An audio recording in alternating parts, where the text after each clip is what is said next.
ভারতীয় ক্রিকেটের সবচেয়ে বড় কিংবদন্তি সচিন টেন্ডুলকারের মেয়ে সারা টেন্ডুলকার বরাবরই আলোচনার কেন্দ্রবিন্দুতে থাকলেও ছেলে অর্জুনকে নিয়ে আলোচনাটা কমই হয়। তবে এবার সারা নয়, বরং ফোকাসে অর্জুনই। কারণটা হচ্ছে জীবনের দ্বিতীয় ইনিংস।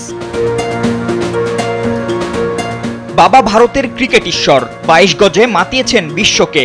সেই একই পথ ধরে হাঁটা শুরু করলেও এখনো সেভাবে নিজেকে মেলে ধরতে পারেননি অর্জুন। তবে এরই মধ্যে জীবনের নতুন ইনিংস শুরু করতে যাচ্ছেন তিনি। গেল বুধবার ঘরোয়া অনুষ্ঠানে সেরেছেন নিজের বাগদান পর্ব। তবে সচিন পুত্রের বাগদানের খবর সামনে আসতেই আলোচনার মোড়টা ঘুরেছে ভিন্ন দিকে। কার সঙ্গে জীবনের দ্বিতীয় ইনিংস শুরু করলেন অর্জুন? ওয়ালটন এখন দেশের সীমানা পেরিয়ে পৌঁছে গিয়েছে 50টিরও বেশি দেশে। ওয়ালটন, ঘরে ঘরে বিশ্বজুড়ে।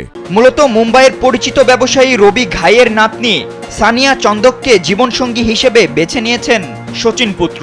ভারতের খাদ্য প্রক্রিয়াকরণ এবং হোটেল শিল্পে মুম্বাইয়ের ঘাই পরিবার পরিচিত নাম, আর সেই পরিবারের সঙ্গেই এবার আত্মীয়তা গড়লেন সচিন। পারিবারিক ব্যবসা সামলানোর পাশাপাশি নিজের একাধিক সংস্থা রয়েছে সানিয়ার। অতি সাধারণভাবে চলাফেরা করা এই ব্যবসায়িক পরিবারের মেয়ের সঙ্গে বেশ কিছুদিন ধরে অর্জুন সম্পর্কে ছিলেন বলে জানা গেছে। শেষমেশ দুই পরিবারের সম্মতিতেই বিবাহ বন্ধনে আবদ্ধ হতে যাচ্ছেন তারা।